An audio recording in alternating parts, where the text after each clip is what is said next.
Now we can start. Hello, everyone, again. Good morning. Welcome to our symposium on the China effect, rethinking development in Latin America and the Caribbean. I am Fırat Demir from the Department of Economics at the University of Oklahoma and co-director of the OU Center for Peace and Development and a senior researcher at the Security in Context Network. This is a joint symposium co-sponsored by the OU CPD, the Security in Context, and the Center for China-Mexico Studies at the National Autonomous University of Mexico. After my comments for an introduction, I will pass the stage to Dr. Yolanda Trapaga Delfin from the Graduate School of Economics at UNAM and Cechimex. We will have 6 distinguished scholars today to discuss shifting global power dynamics and their developmental implications for Latin America, the Caribbean, and the broader global South. As the international landscape becomes more multipolar, and the rapid rise of China changing the global power dynamics, as well as developmental landscape, they pose both opportunities and complex challenges for countries across the Latin America and Caribbean region and the wider global South countries.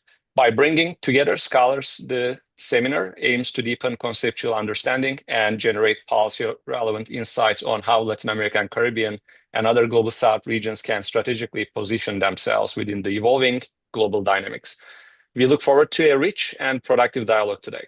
We'll have the Q&A during the last 15 to 20 minutes of the talk, but please feel free to post your questions during the talk on the chat window. Now, I would like to introduce our panelists before I pass the mic to Yolanda. We have today with us Enrique Dassel Peters, who is a co-organizer of this symposium and is from the Graduate School of Economics at UNAM and Cechimex.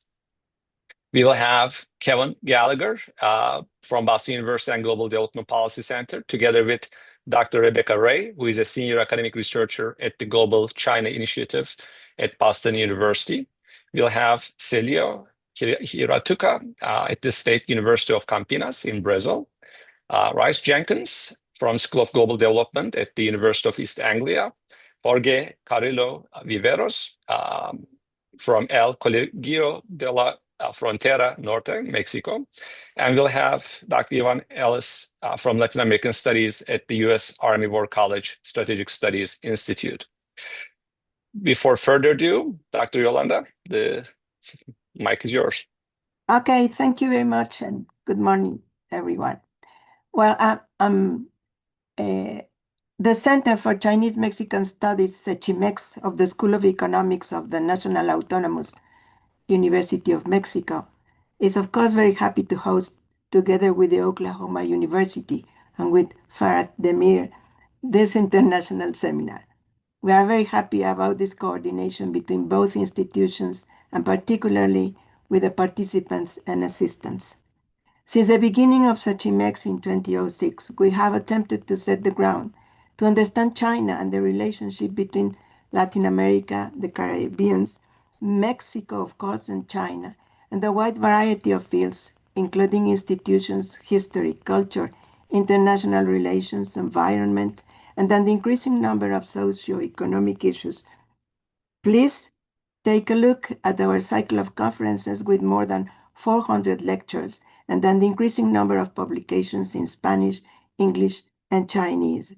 In addition, Cechimex has attempted to establish new topics relevant between Latin America and China, issues that we believe are important to be discussed today and in the future, of course. This is the case of this international seminar. I mean to discuss the implications of China for Latin America from a conceptual perspective. Is China having any impacts and effects in development and development theory for Latin America and the Caribbean? This is not only relevant from a conceptual and empirical perspective, but also for teaching undergraduate and graduate courses in economics, international relations, and other related academic fields. We are then looking forward to these reflections by our colleagues and believe that we will continue on these topics in the future. So we will now start with session 1 of the international seminar. Thank you very much. All right, great. So we'll follow the same order as in the event poster.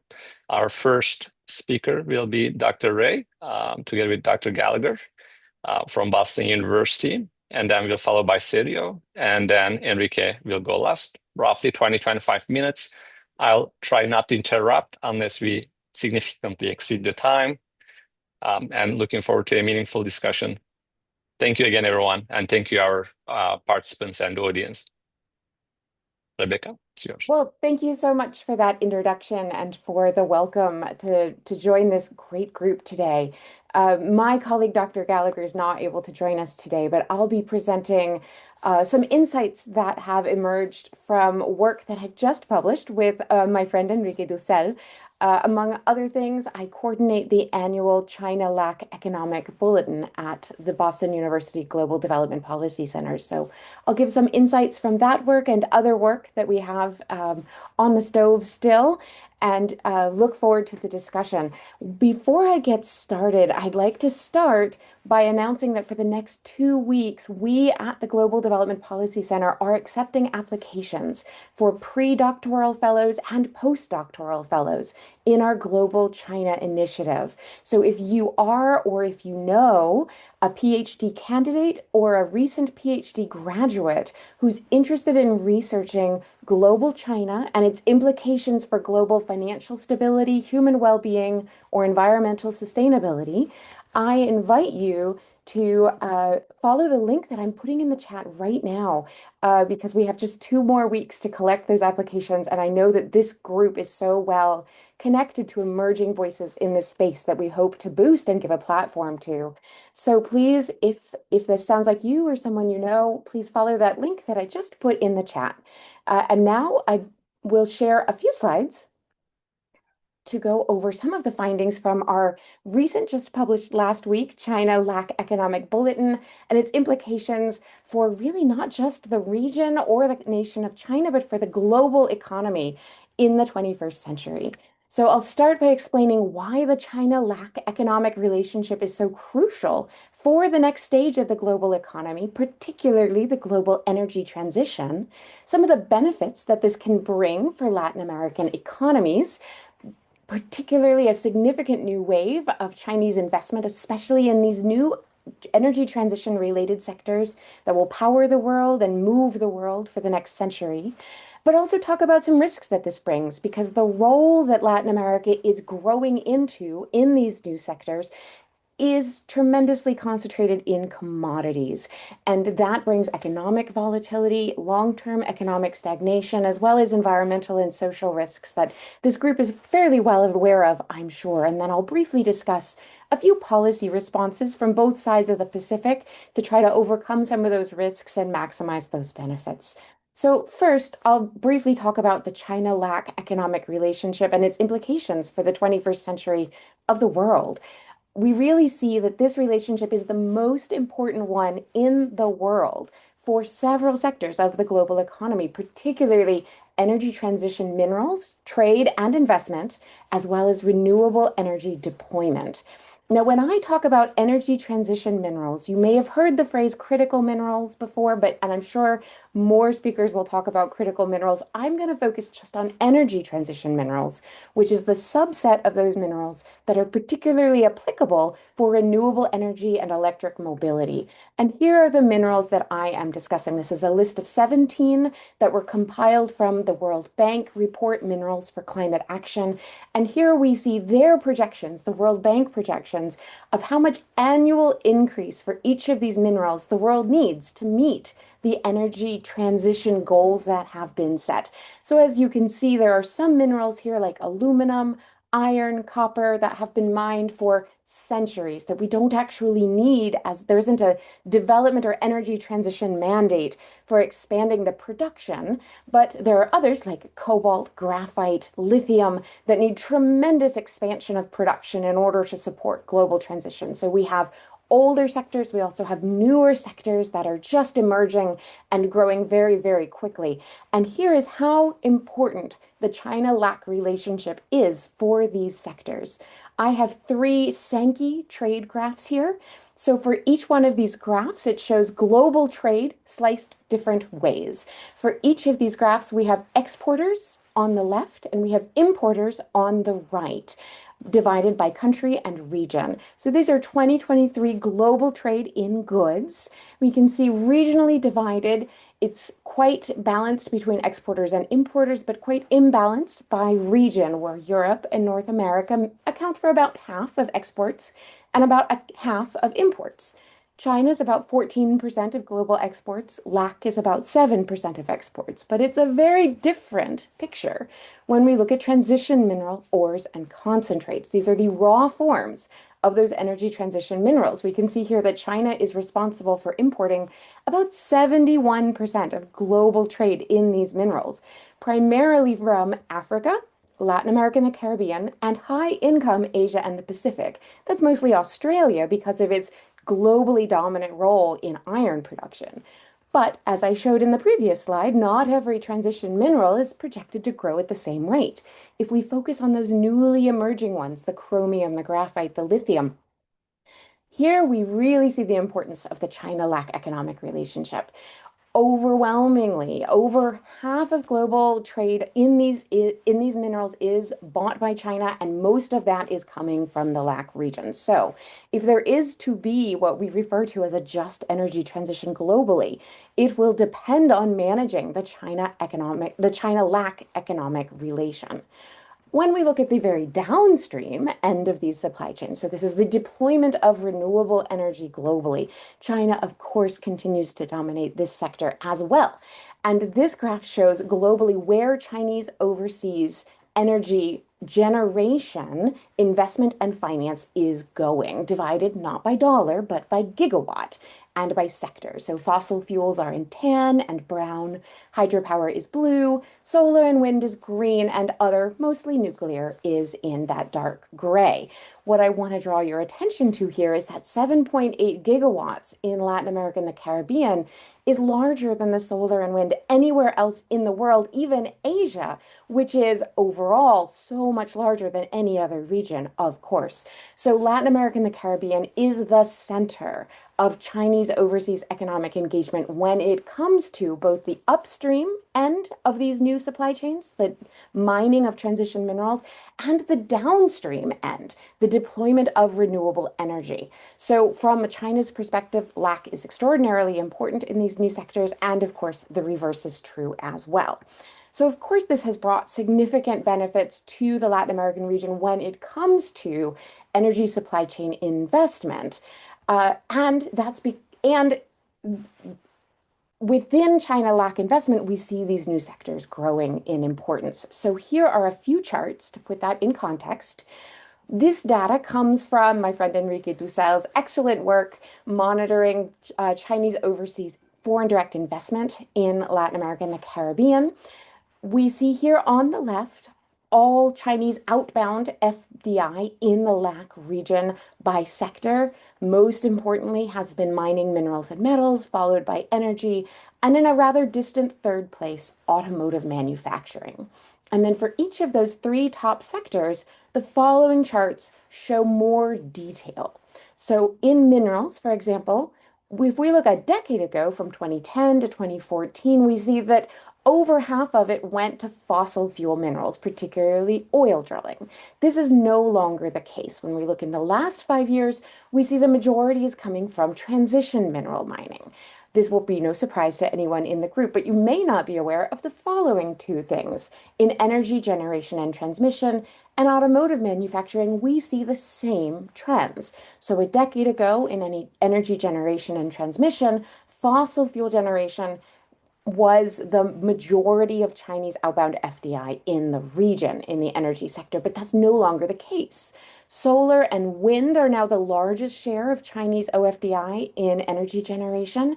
And of course, energy transmission, which is such an important sector to draw those very remote high solar and wind potential areas like the Atacama Desert in the north of Chile or the northeast extreme of Brazil into the national grids. So this investment has pivoted dramatically. And then, as I mentioned, automotive manufacturing is there as a distant third as a sector of Chinese outbound FDI in the region, and that is greening as well. It's also growing very quickly, even though it's at a lower level. But the largest sector that we see now, in addition to automotive parts, which of course Enrique can speak to more, but is a very strong specialty of the Mexican economy in particular, but within car manufacturing, we see the largest share is now in factories that manufacture both electric and internal combustion vehicles, followed by factories that produce just electric vehicles, with internal combustion now in third place. This is a dramatic reversal from previous years. However, this relationship also brings significant risks. I've mentioned the importance of these mineral commodities. I'll also talk some about agricultural commodities, which are just growing and growing in importance in the relationship. Even Chinese FDI, which I just showed, automotive manufacturing is in a distant third place still compared to commodity production and downstream energy generation. So these sectors are traditionally, of course, as any development economist knows, traditionally associated with short-term economic volatility from their global price volatility, as well as long-term economic stagnation, as well as social conflict from environmental stress. So having robust institutions up to the challenge of managing these very traditionally conflict-intense sectors is so crucial. Let me show you what I mean by commodity dependence. These are Latin American exports. On the left, they're exports to China, and on the right, the region's exports to the rest of the world. Now, these are sorted by technology levels. So in the light blue are primary goods with no value added. This might be raw soybeans or crude petroleum. In the dark blue is resource-based. These are refined natural products like refined gasoline or soybean oil. And then manufactured goods can be low, medium, or high technology. What I want you to really notice is on the left, manufacturing goods have all but disappeared in Latin American Caribbean exports to China. And now over half of all Latin American and Caribbean exports to China have zero value added. In fact, if anything, the export basket is retreating down the value chain instead of moving up the value chain.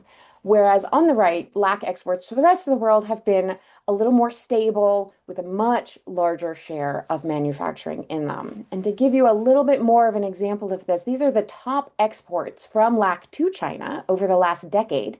We can see here that now in first place, accounting for almost a quarter of the entire export basket, is totally unrefined raw copper ores and concentrates.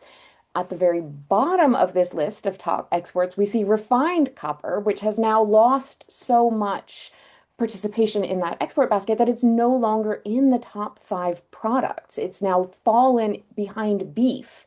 So now all of the top 5 products have zero value added. They're completely raw commodities. Of course, one of the major risks of this is price volatility. So these are global prices that I'm showing you here of the top commodities in that LAC China export basket: copper, iron, soybeans, and crude oil. What I want you to notice here is that between their last peak in 2011 or 2012 and the subsequent years, each of these lost between a quarter and 2/3 of their global price. So any relationship that's built on exporting these is, of course, going to suffer the consequences of that. And when we look in those most recent years and the future years, only one of them, copper, is expected to continue rising in the next few years. Everything else is going to continue to decline. So this puts pressure on economies to just produce more and more and more because each ton is bringing in less money.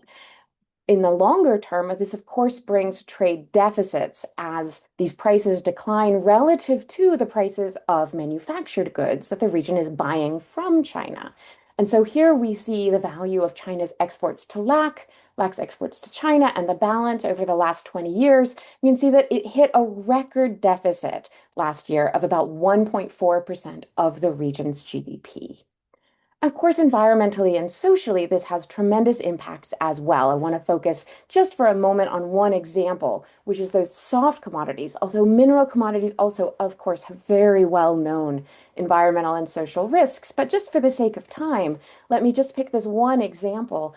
These are two images of the legal Amazon in Brazil. And I only have two colors highlighted here. The green is everything natural. That includes water, forests, grasslands, etc. In gold is soy and beef cultivation. And so I want you to notice how over these 40 years, it's really soy and beef cultivation that have so dramatically curtailed the Amazon within Brazil. Now, over time, this certainly predates China, right? And over time, progress has been made, most importantly with the 2006 ASM, or Amazon Soy Moratorium, when soy traders agreed to stop buying soy from recently deforested land in the Amazon. You really see where that plummets when the ASM is coming into effect. However, in 2017, when the US and China opened a new trade dispute and China began buying its soybeans from Brazil instead, here is where we see deforestation tick back up. In the last few years, it's been a major policy priority to constrain that, and we've seen some success.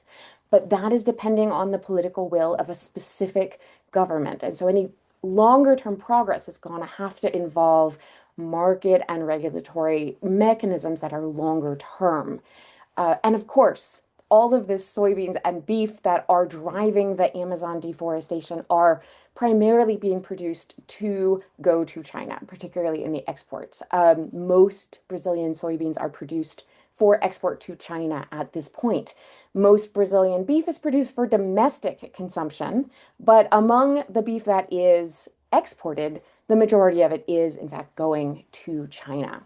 So I'll skip over the next slide for the sake of time, but let's think about some policy responses to end on a positive note.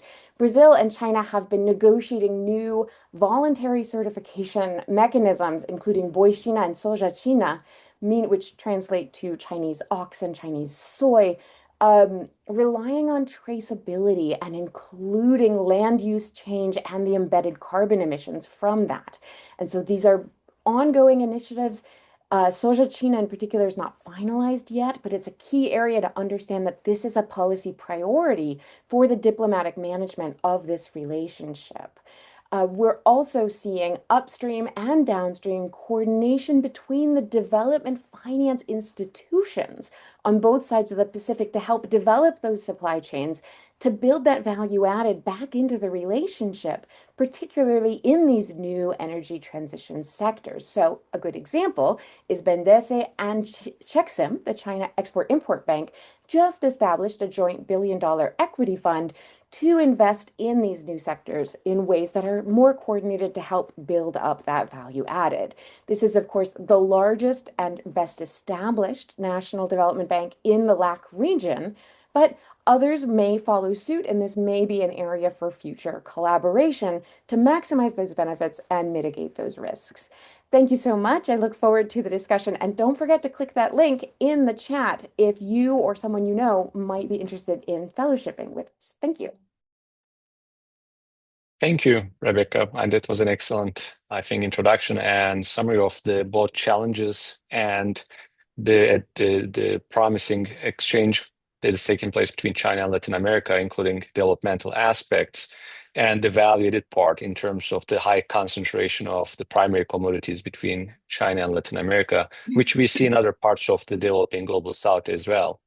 And I hope to be able to ask some questions at the very end when we come. But for now, our next speaker will be Celio Hiratuka. You'll have 25 minutes, and the floor is yours. Okay, thank you. First of all, I would like to thank you for the organizer for the invitation, especially Firet, and also Henrique from UNAM, a longtime friend from whom I always learn a lot. So I try to share my screen. Let me see here.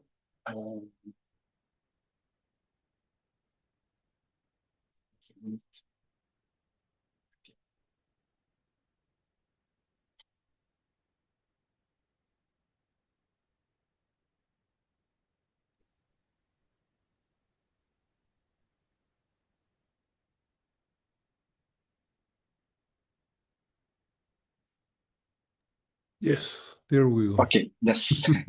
So this is the structure of my presentation. I will try to provide an overview of Brazil-China economic relations over the past 25 years, highlighting that these relations have been heavily concentrated in the trade dimension. Next, I will point out some brief elements of comparison with economic relations between Brazil and the United States, emphasizing how, for much of this period, China established itself as Brazil's main trading partner amid a certain lack of concern of U.S. toward Brazil and Latin America. Finally, the third point I will highlight involves some changes in the recent period, with China expanding its presence more forcefully through direct investment beyond the sectors where it has traditionally been concentrated, especially in the automotive sector. Then I will go to the final remarks.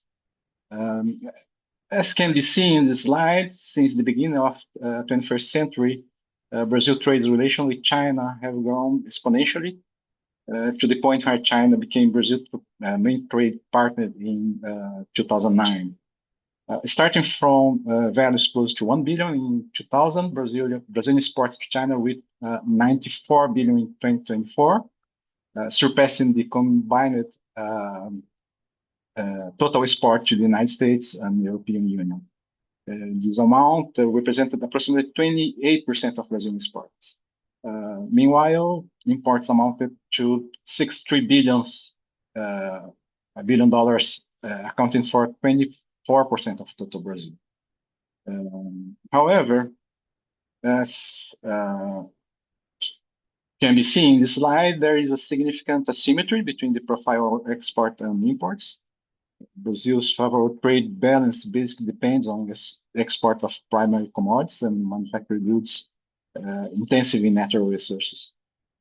Exports are more concentrated in commodities such as oil, iron ore, soybeans, but more recently, export of meat and pulp have also increased. On the other hand,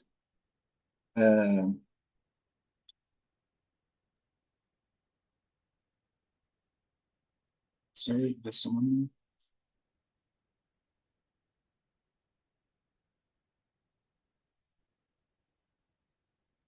On the other hand, imports cover a vast array of manufactured products, from labor-intensive goods like textile, clothing, to medium and high-tech products like electronics and vehicles. From an academic perspective, despite the extraordinary growth in trade, the profile of Brazilian export to China has fueled intense debate expressed in terms like resource cores, core periphery relations, independence, new extractivism, Dutch diseases, and commodity traps, as also Rebecca has stressed. Concerns over the high concentration of sports are aggravated by environmental problems also.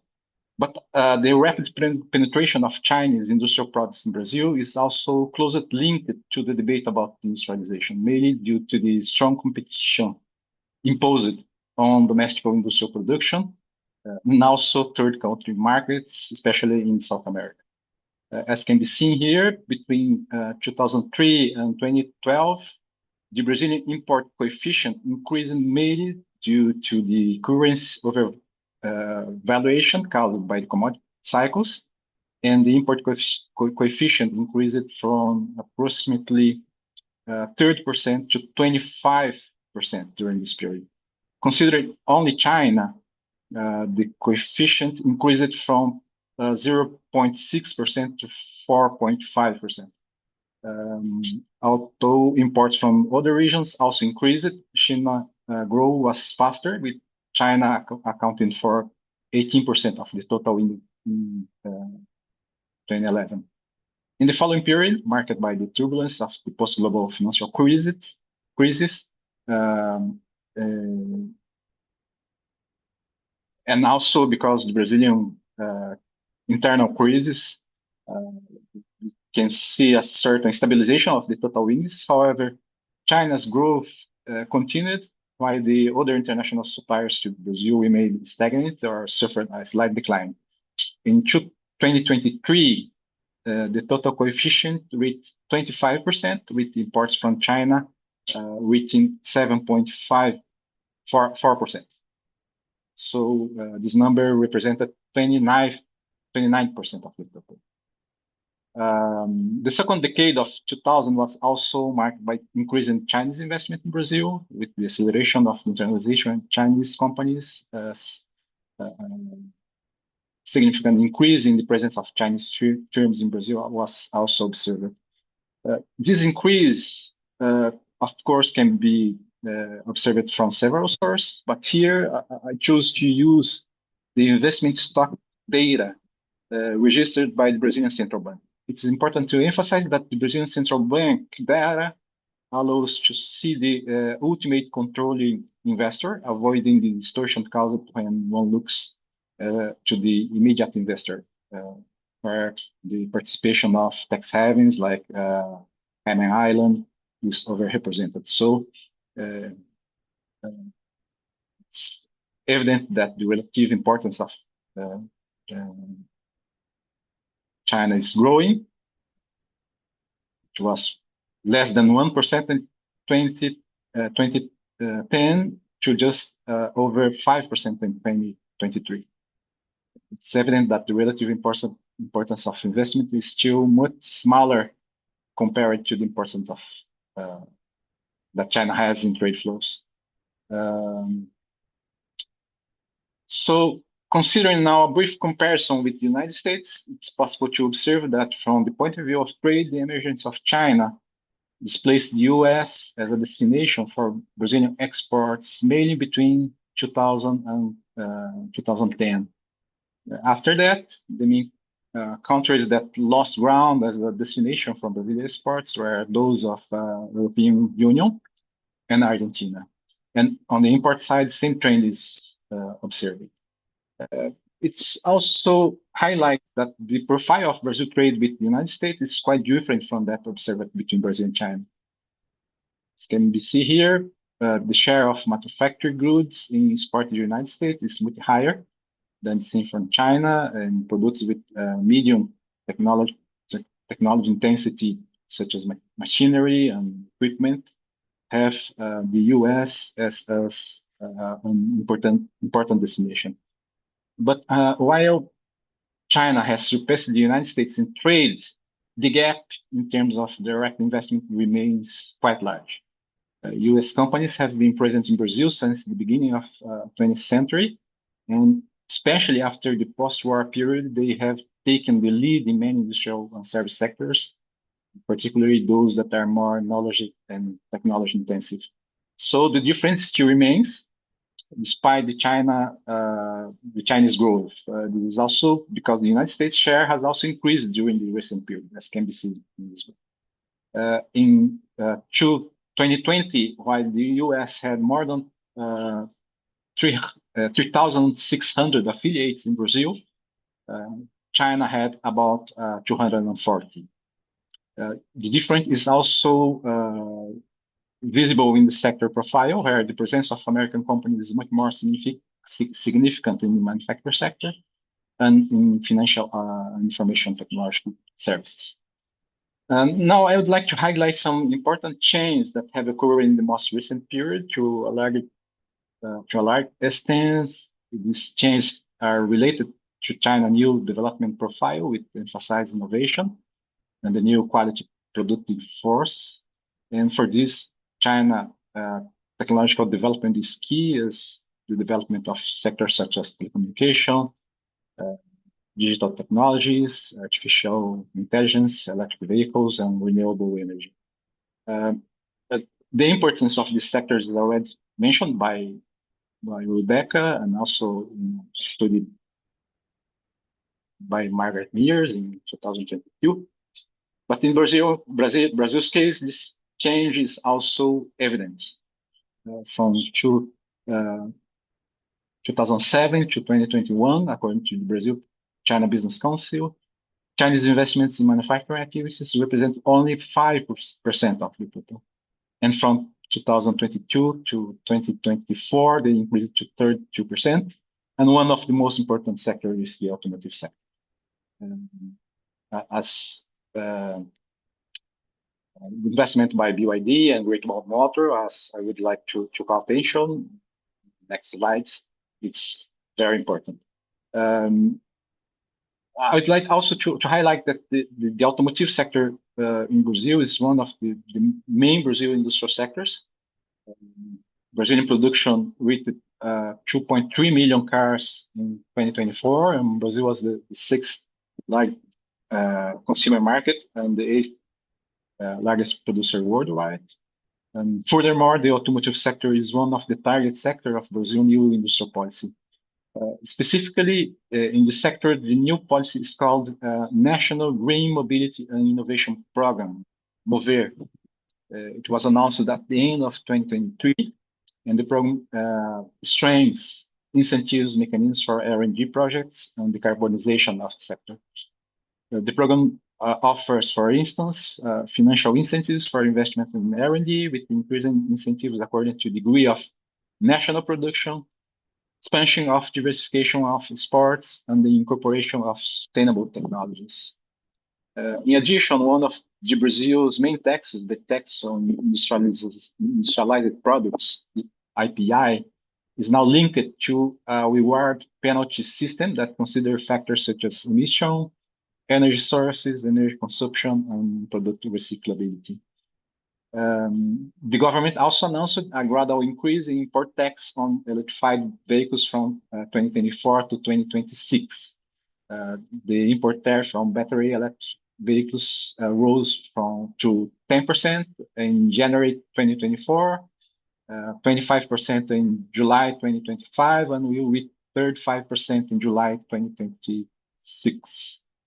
I would like to jump to the strategy of Chinese companies in the automotive sector in Brazil.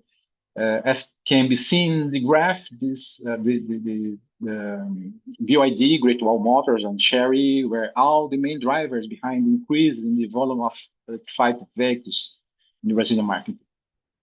As can be seen here, the increase was very fast, with these vehicles represent only 1% of the market in 2020 and reaching 7% in 2024.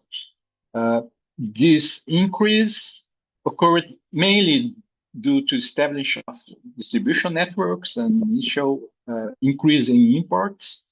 And as could be seen, 2023 and 2024 show a significant increase in imports in relation to sales and production. But then, at the same time, Chinese companies start to announce investments in local production. Great Wall Motors entered the Brazilian market in 2021 after acquiring Mercedes-Benz factory, which had ceased automotive production in Brazil in 2020. In 2022, the company announced an investment of approximately $730 million until 2025, and subsequently it announced an additional $1.1 billion for the period 2026 to 2032. These investments increased the factory production capacity from 20,000 to 50,000 units per year. BYD in turn has operated in Brazil since 2015, manufacturing solar panels on chassis for electric buses. But the company significantly increased its investment in Brazil by acquiring the former Ford factory in Camaçari, Bahia. This factory has ceased production in 2021 and was returned to Bahia government in 2023, allowing BYD to take control of the plant with an investment of approximately $50 million buying from the Bahia government. Like Great Wall Motors, BYD had been investing heavily in expanding its distribution network to support sales growth in Brazil through imports. But short after acquiring the factory, BYD announced $550 million investments to establish local production. in 2024 within the context of the new industrial policy for the Brazilian automotive sector. The company revealed an increase in its investment to 1 billion, aiming to completely renovate the production facility and reach an installed capacity of 150,000 vehicles per year. Both companies still operate using imported CKD, complex knockdown kits, but intend to gradually increase the nationalization of components and are currently in negotiation with several auto parts suppliers already established in Brazil. For example, Great Wall Motor is negotiating with Bosch the development of flex fuel engines for hybrid vehicles.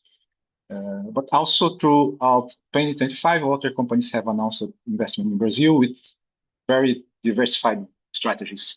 Renault and Geely signed an agreement for a strategic partnership in Geely acquired 26% of Renault branch in Brazil, guaranteeing access to the Brazilian factory to produce Geely brand vehicles.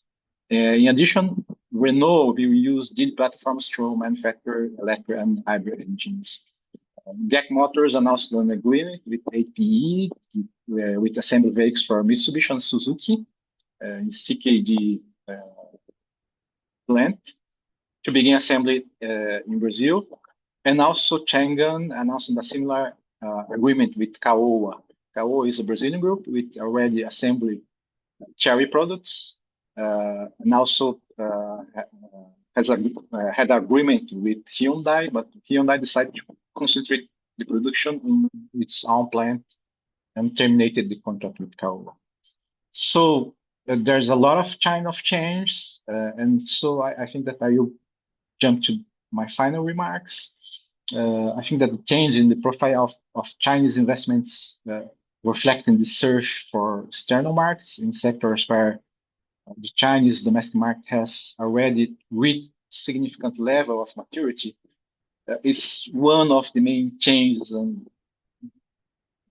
will cause a lot of important transformation in the Brazilian economy, especially in the Brazilian automotive scenario, but not only in that scenario. In other sectors, it's possible to see similar movement from Chinese companies.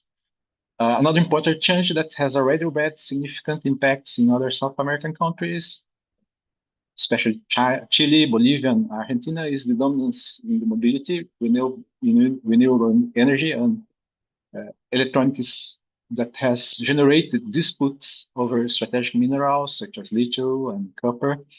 And I think that this new Chinese interest in critical minerals brings back a discussion about the potential impact of new commodities boom with important social and environmental implications, and can foster again the discussion about commodity trap and resource course and so on. And these factors bring to another relevant element, which is the fact that given the disinterest market U.S. relation with South America, the recent events, especially in the second Trump administration, seems to point to a willing to resume its influence in the region and intensify the dispute with China. Here in Brazil, despite the Trump administration reducing the list of products subject to the 50% import tariff on Brazilian products, there are indications that the access to critical minerals and rare earths may be on the radar of U.S. interest for granting new concessions. So from the draft to Venezuela to speculation about the free trade agreement with Argentina, it seems that the attention on the region's economies should be much greater than in the past. Therefore, we have a scenario in which relations with China are undergoing significant changes. It seems to me that the main drivers are the impact of that China's new development strategy, focus more on technology technology-intensive activities may have on the productive structure of South American countries, as already seen in the Becky presentations. On one hand, there is the pursuit of market access with more sophisticated products, as in the Brazilian automotive sectors. But on the other hand, in the upstream stages of the production chain, there is the strategy of securing critical resources for the advancement of technologies in this China's new development phase. At least in countries with somewhat more advanced productive structures in South America, such as Brazil, this may open opportunities for greater productive complementarity in some industrial chains, especially those considered strategic by Brazil's new industrial policy. And finally, we have also a situation where tension in bilateral negotiations with the United States is like to continue to increase. Chinese economic interests, whether in the final markets or in the critical minerals, is also likely to remain. And this scenario will certainly require South American countries to make a much greater effort than in the past to balance between these two giants. And pursue there are interests developing strategies to overcome their historical problems of low growth and inequality, in addition to the new problems associated with environmental challenges. So this is all. Thank you for your attention. I don't know how to. Okay. I think that I disabled my screen here. Thank you, Celio. We are right on time. You are making my life as the moderator very easy. I didn't have to interrupt anybody. We have plenty of time at the end, I think, for Q&A. Our next speaker is Enrique Dassel-Peters from UNAM and Cechimex and co-organizer of the symposium. So Enrique, the floor is yours. Thank you. Thank you very much, Fiat. And again, welcome to very heterogeneous arguments, discussions, and presentations, no? And so I think we have an excellent, more empirical floor to discuss some of the proposed topics of the seminar. Fiat, can you confirm that you can see the presentation? Yes, it is visible. Okay, good. And again, I am very happy about this cooperation with the University of Oklahoma, and I hope we can continue with this as we have been doing with other universities and colleagues. No, so the topic that I want to pose and propose, also based on the presentations of Becky and of Celio, is this topic, and that from a broader and more general perspective, no, is China having a conceptual impact on development in Latin America and the Caribbean? First, reflection. So very cautious in attempting to discuss some additional topics, no? Some references, some background for this discussion, some proposals, implications, and conclusions, no? So the background or the references that I would invite you to consider, in addition to Becky's highlight of this very recent bulletin by Boston University and the Global Development Policy Center, are my recent book at Lin and Reiner Publishers. And by the way, the ECLAC CEPAL document that was published in 2025, as several weeks ago, that I humbly believe has not been sufficiently considered and discussed, even in our networks and in the academic sector. No?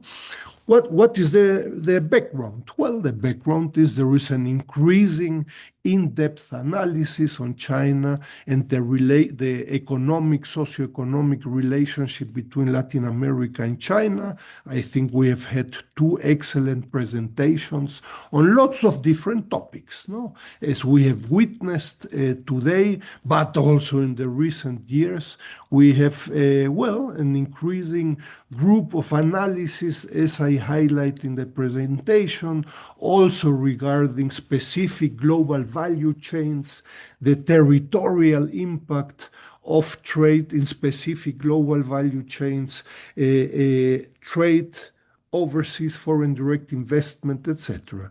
There is also an increasing number of institutions, also academic institutions, interested in these topics.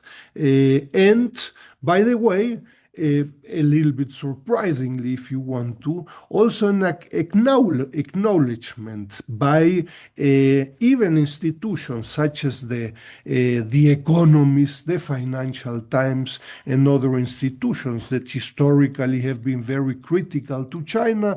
There is the acknowledgement regarding the importance of China globally in Latin America regarding specific topics, and including the technological competition, and in some cases, bluntly, the leadership of China in this technological and in discussions on innovation. No? Additional topics regarding the background. Still, again, the question would be, and it would be interesting to hear the suggestions and reflections of Celio, of Rebecca, and of some of the colleagues that will follow, no? Beyond this descriptive analysis on lots of different topics in which we have all participated, the question, among others, is there a conceptual impact for development theory in Latin America? And by the way, I would say globally, no? Or do we continue with business as usual in discussions on development theory, development policies, and by the way, also in how we teach courses, no? In economics, but also in plenty of other universities, no? So is China simply an additional case study, no, in these fields, or is it changing some of the concepts we are teaching, discussing, and proposing as advisors in some policy cases, etc. No? So based on a couple of decades working at Cechimex, but also at the Red Académica of the América Latina y el Caribe sobre China, no? And together with a good group of colleagues, including Celio, including, of course, Becky, including several of the colleagues that will follow, no? An attempt to discuss or initial reflections regarding this question. As you might imagine, my hypothesis to be discussed is yes, China is substantially changing some concepts today, and we should explicitly integrate and enrich the discussion on development theory in the 21st century. No? There is, and again, based on these empirical efforts, as we have seen today by Celio and by Becky. There are a group of concepts that we have been developing at Red ALC China, including the concept of new triangular relationships since 2017, also the concept of security shoring since 2022 with the Biden administration. But I would like only to focus on two concepts. The concept of China's public sector and the enormous relevance it is having with or in its relationship with Latin America and the Caribbean, and the concept of a globalization process with Chinese characteristics. Regarding, and again, if you are interested in these topics, I would invite you to see some of the references that I included at the beginning. The first concept that I would like to invite you to consider is the enormous importance of the public sector in China since reform and opening up. This is important, I humbly believe, for the understanding of China since 1949, but particularly in its relationship with Latin America and the Caribbean, and I suspect also in its relationship with other countries and regions globally, but again, we have been focusing on the topic of the relationship with Latin America. What is the public sector in China? And again, as a proposal and as a concept which is fundamental for development theory. So the public sector in China is the sum of the central government, provinces, cities, and municipalities. This might not be very far away from what we know other federal public sectors in Latin America, for example, in Brazil. In other cases, in Mexico, we have a more centralized and presidential political and economic system.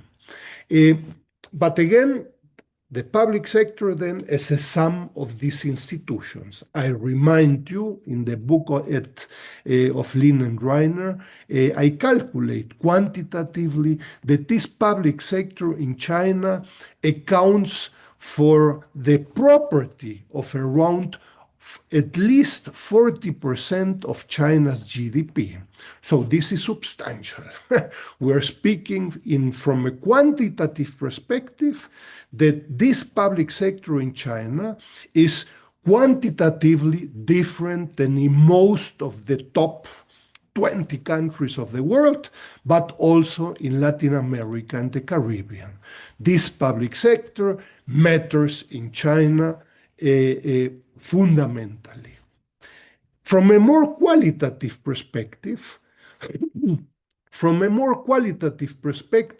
this public sector has two important factors that I humbly believe it has not been sufficiently clarified in discussions in Latin America, and by the way, again, in its relationship with other regions and countries, even with the United States. So this public sector has at least two relevant factors that are very astonishing from a Latin American, from a foreign perspective, and based on dozens of studies that we've been doing on specific global value chains, from yarn textile garments to auto parts, automobiles, electronics, telecommunications, etc. This public sector, on the one hand, has a very strong factor regarding competition within the public sector. So firms within the public sector compete very strongly. This is very interesting, very outstanding, at least from a Latin American perspective. I believe also from a US perspective, from a European perspective, etc. So you have automobile firms, no? BAIC, SAIC, among many others. Some of those that have been highlighted by Celio in his analysis of those investing in Brazil. We will get back to the issue. So these firms are producing cars, telecommunications, electronics, and hundreds of products in services, in the agricultural sector, in manufacturing, and competing with each other. BAIC, SAIC, and many other public firms compete with each other. This has enormous relevance, an enormous relevance if we compare it with import substituting policies in Latin America, in the last decades, no, until the 1980s, where the factor of competition within the public sector was not present. And the second factor of this public sector within China is the coordination under the Communist Party of China. No? So to give you an example, I could put you to sleep with examples, but this is not the case. We do not have sufficient time. No, in, for example, electric batteries. No, China has been within the public sector has been promoting electric batteries, from small batteries for phones, for example, almost 15, almost 20 years ago, and developing new technologies until the 2020s regarding electric batteries for electric cars. No? So from batteries from 100 grams to batteries that weight more than 200 kilograms. This is the core of electric vehicles and of electric autonomous vehicles. In this case, the public sector has played a substantial role, also with public firms, competing within the public sector, but also with private capital in China and with multinational corporations. The coordination through different channels of the Communist Party of China is fundamental. So there will be a limited process of competition, but of competition, not of thousands of companies, but a group of several dozens of companies attempting not to reach a process of destruction of capital. Yes, competition within a limited sphere. No?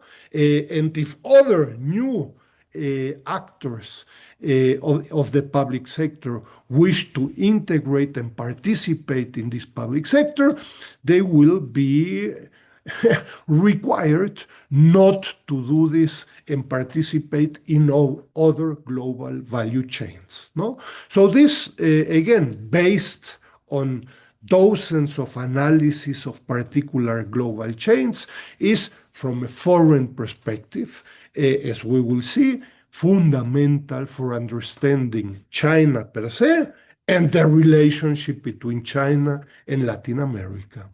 And the second topic that I wish to highlight briefly, but which I believe is fundamental, the proposal of China to allow for a globalization process with Chinese characteristics different as we have witnessed it since the end of 1944, no? Under the so-called Bretton Woods institutions. So if since 1944 we have witnessed the process of globalization based on the liberalization process of goods, of services and of capital, according to Stiglitz, according to Danny Roderick, among others, this process has benefited 1% of the global population, maybe 10% of the population. China, since 2013, is highlighting a process of globalization with different characteristics. Why 2013? With the proposal of the One Belt, One Road initiative, today the Belt and Road initiative. I don't have sufficient time to explain details. It's not only an economic proposal. Confucius institutes play an important role. There are regional institutions for Latin America, particularly the CELAC China Forum is particularly relevant, but you have also other regional institutions in for Asia, for Africa, etc., etc. You have a group of concepts such as the concept of global community of shared future, and very important, a long-term cooperation proposal. Again, here the differences with the US under Trump are fundamental. No, what is the time frame of cooperation today? In the best of the cases, it's a very short-term time frame. No, fundamental in terms of contents is the main instrument that China is proposing in this globalization process with Chinese characteristics, based on its own development process since the beginning of the 1980s, again, since this reform and opening up process. Interconnectivity and infrastructure projects are fundamental. So within China and its cooperation with the Global South. This is a main instrument regarding, among other things, including the eradication of poverty in China, and an important instrument for the Global South. And by the way, also important in terms of the technological upgrading in China and in its cooperation with the Global South. China today is in the possibility of offering infrastructure projects to Latin America, as we will see in a moment, through Chinese firms with Chinese financing, technology, etc., etc. Just to finish, in the time that I still have, so just to show you the importance of these two concepts, the public sector and a globalization process with Chinese characteristics, with new instruments different than the ones that we have witnessed since 1944. Based on the monitor of Chinese office in Latin America and the work we have been doing at Red ILSA China, the increasing importance of Chinese investment in Latin America, again, do not fall into the trap that we are being invaded by Chinese investment. Non-Chinese investment account for almost 94% of Latin American investment. But if we see in detail the analysis of Chinese investment in Latin America, we could do lots of additional issues on this topic. Almost 70% of Chinese investment are of the public sector, not of state-owned enterprises, not of the state, but again, as I attempted to describe it, through the public sector in China as the sum of these institutions. 70% of Chinese investment is of the public sector. This is quantitatively but also qualitatively different than any other investor in Latin America. In the case of Mexico, very different than in Brazil, Argentina, etc. By the way, surprisingly and interestingly, more than 75% of Chinese investment is private. No? So we have differences between countries, etc., etc. And regarding infrastructure projects of China, from China to Latin America, again based on this monitor of Chinese investment in Latin America, so we are witnessing a growth of Chinese infrastructure projects in Latin America, $130 billion, generating almost 1 million jobs in the region.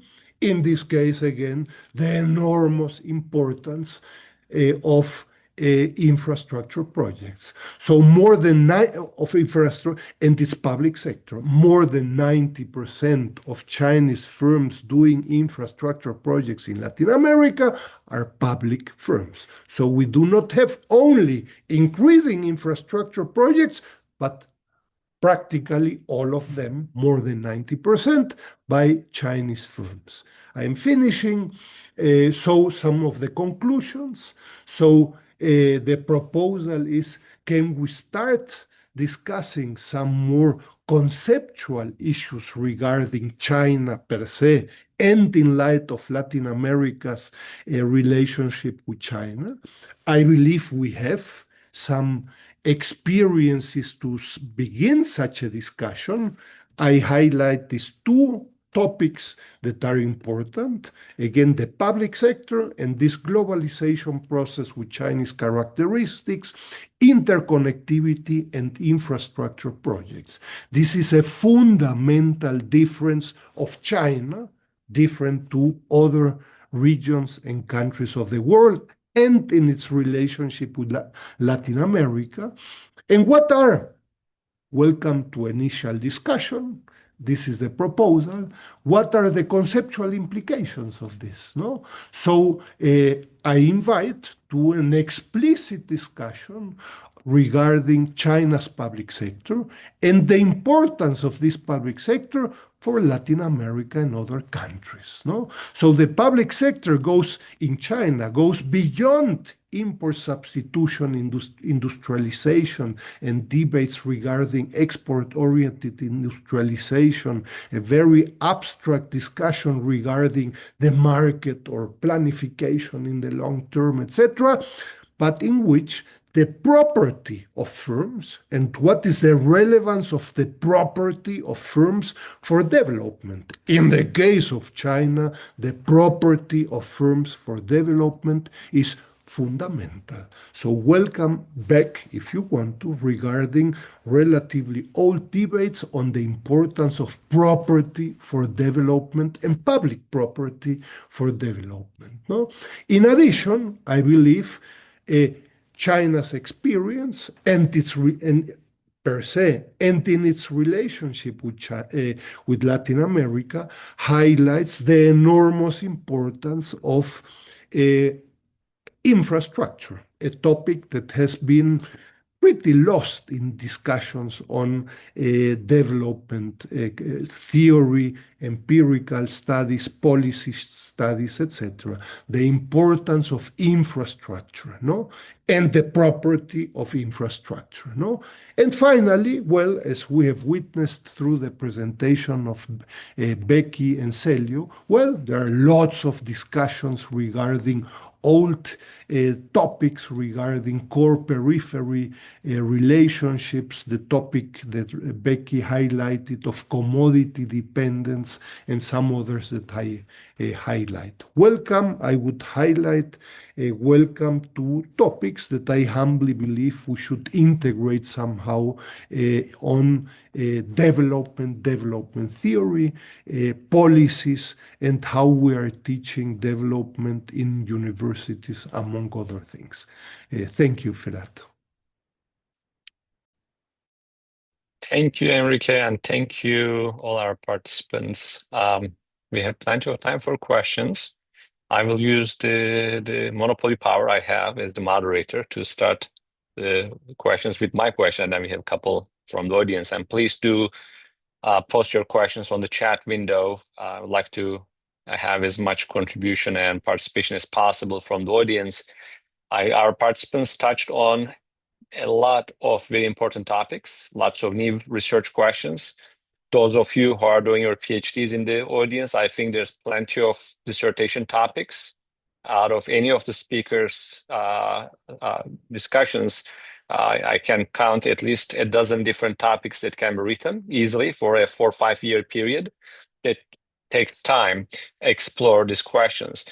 So my first question is, and this is open to all of you and or any of you, there's significant heterogeneity within Latin America and Caribbean countries in terms of their resource base, their specialization, as well as developmental experiences in the post-war, Second World War period.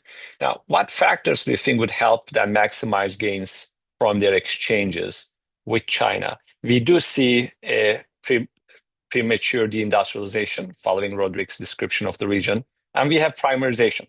Those trends don't seem to have changed. In fact, have increased with increasing Chinese involvement. Countries like Chile, which had significant industrialization experience, now exports more than half of its exports is one product, copper, that goes to China. We see the same thing with Brazil, the same in Argentina. So countries that had significant industrialization experience and know-how are moving into this deindustrialized primarization period. The the previous nightmare is recalling Jaime Ross's description of the 2000s with the commodity super boom ended. Commodity prices, as Becky showed, have been declining for most of the time. That pushes them even export more commodities to make up for the difference, given the budget deficits and all that. So, question one, what would help these countries maximize? If you could get a list of items that any individual country or policymaker would need to do, what are the success stories? Which countries managed to avoid the primarization trap and could increase its capacity, skill-intensive manufacturers, know-how, or higher-end services, so that we don't have another version of neoliberalism with Chinese characteristics. So that's one issue. Probably I would disagree with Enrique that I'm not convinced that Chinese globalization is that much different. And maybe it is different. So that's the question that I would like to start the debate.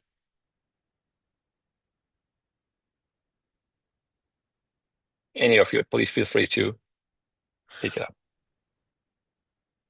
Maybe we can see some of the questions and to respond in the order that we did our presentations. Would that be okay, Frat?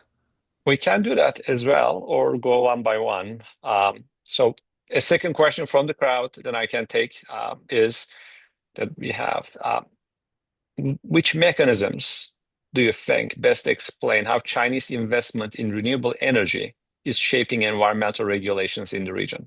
Do these changes come from institutional learning, geopolitical pressures, or local negotiation dynamics? In other words, capacity to negotiate with China to get better terms from their trade and investment deals, or do they get the same type of exchange as they did with World Bank, IMF, or other national lenders like US or European Union?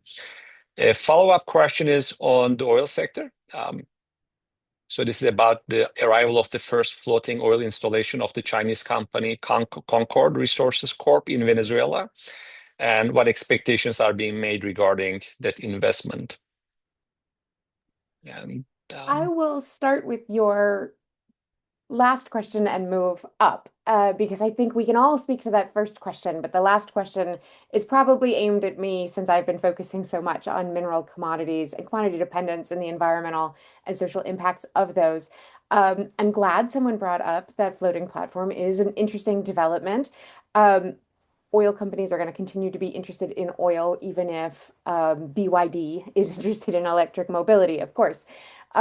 I would say I will withhold judgment on how much production is actually going to happen with that until we start seeing the numbers of production get online. They're talking about quadrupling output, but we're talking about from a very low level of oil that's being produced for Chinese markets currently in Venezuela. So even if it were to produce up to its capacity, it would still represent less than what is being exported to the US from Venezuela currently in terms of oil. So just based on the most recent trade data. So we'll wait and see. But whenever Venezuela and China come up for discussion, I think it's important to recognize that frequently announcements, both positive and negative, can far exceed actual results. And so as an economist, it's always my reflex to bring us back to the data.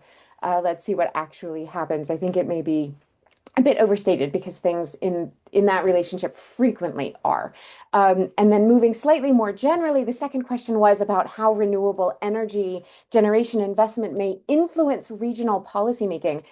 We had a recent study with the wonderful team at the BRICS Policy Center at the Catholic University of Rio de Janeiro a few years ago, looking at what does influence environmental and social policymaking in the region. And one thing that we discovered is that it is tremendously, strongly, statistically significantly correlated with the price of export commodities. When there is an export commodity boom, we see strong shifts in commodity-related environmental and social protection to ensure that those booms do not hurt communities and the ecosystems that support them and may even benefit those communities. And during price drops, we see a strong withdrawal of those protections in the hopes of attracting new investment more quickly. We don't actually see that working. Chinese investment in these sectors does not tend to rise and fall because of local environmental and social policies. We have extensive research, including 2 books now under our belt as the center, specifically focusing on the environmental and social performance of Chinese investment and finance in the region. And we don't see it seeking low policies, but rather meeting either high or low policies that countries have already in place. So unfortunately, however, there's still this holdover from the 20th century of treating Chinese firms as if they might run away from strong environmental and social policies. And we don't see evidence of that on the ground empirically. However, I do want to highlight the fact that we just had another country in the LAC region, the Bahamas, join the Escazú Agreement. And so we're still in a time of the expansion of the region's first environmental treaty. It is on par with the world's most advanced and ambitious social and environmental protections. So rather than seeing Chinese investment putting downward pressure on social and environmental protections, we're actually seeing those protections rise with investment because of the very strong civil society sector in the region, pushing to ensure that a commodity-based relationship does not bring environmental and social harms to communities. The difficulty is maintaining that and, of course, making that actually turn into practice. And so this brings me to my answer to the first question. This is an age-old question. How does the region escape the commodity trap or commodity dependence or reprimarization or premature deindustrialization, different theoretical ways of looking at the same phenomenon?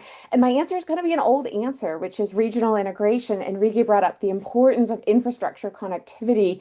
The last time I checked, the LAC region was second only to Oceania with how poorly integrated it was. In other words, this region does not trade with this region. This region trades externally. There is very, very little intra-LAC trade. Only Oceania trades with Oceania less. No other region is as unintegrated. And Oceania, need I remind you, is literally islands. So they could not be less connected. Now, the Inter-American Development Bank has a new initiative to help overcome this. They're in some ways resuscitating the old IRSA, the initiative for integrating the South American region.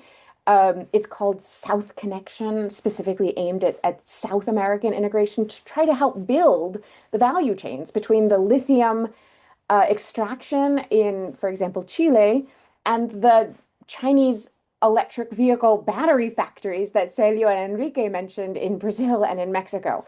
These are geographically so distant from each other that physical integration is really necessary in order to build a local value chain with manufacturing value added in the region. But the key will be whether that can be done in such a way that it honors these commitments, these countries' commitments to the Escazú Agreement, that environmentally and socially very ambitious treaty, and that will depend on institutions. So always at the end of the day, I live with data, we all live and breathe data, but institutions underpin all of this. So again, this brings us back to the discussion of the importance of institutions that both Celio and Enrique brought to the discussion. I'd love to hear your answers to these questions though, panel mates.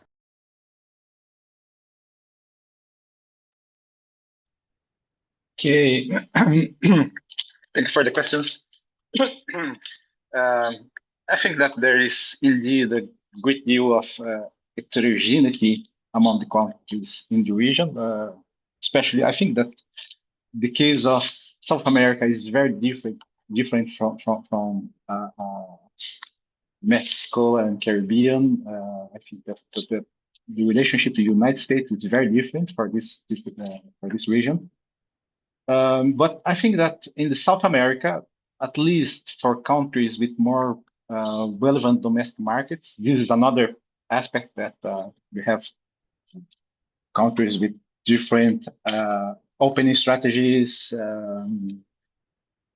scale of domestic markets, another level of heterogeneity. But in countries like such as Brazil and Argentina, I think that the main drivers in this new environment will be the investment profile, investment in the manufacturing sector, and also the wave of maybe the infrastructure sector.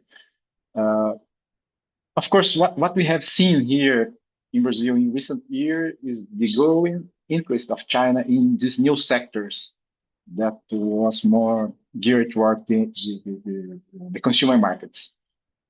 So I think that the fundamental question remains how these investments in the automotive sector, in the electronic sector here in Brazil, also in the health and medical sector, can be linked to the productive structure of the region. How this investment can have more spillovers for the local suppliers with the local national system of innovation. I think that this is a question that we need more research to know exactly how this new investment is looking for this aspect from the Chinese side. And on the other hand, this led us to another question that it's related also with the heterogeneity in this region, that is the very different level of institutional development apparatus that these countries have to implement industrial policy to increase these local spillovers. For example, financing structures and state capacity are very different in the region. Even in Brazil, that has BNDES, the finance of projects and innovation, that it's a Brazilian finance that it's very strong. It's not easy to implement industrial policy. First, because we have to deal with a lack of coordination between ministries and pressure. There is a political economy aspect because there's a pressure of the agribusiness that is very strong here against the industrial policy. And in addition, a constant policy changes according to the political vision of the government in power. For example, the government of the Bolsonaro government here, they extinguish the Ministry of Industry and Development. And when Lula's government, in his third term, assumed after Bolsonaro government, he needs to make a big effort to reconstruct the ministry, get the people that has this capacity to know the institution functioning. So I think that it's a difficult task, even in Brazil, that I think that have a more institutional development. It's difficult to survive in this political turn and cyclical aspect of the policy. And it's a problem for what Becky, I agree with you, Becky, that regional integration could be an important part of this strategy, but it's difficult to put on one side Milei to talk with Lula and then the new government in Chile. So I think that it's a difficult part of this dream of the old structuralists that I agree with them. I think that is very important, but it's very difficult to put in practice because this kind of difference in terms of vision and policy. And of course, this dream of regional integration, it's much more difficult.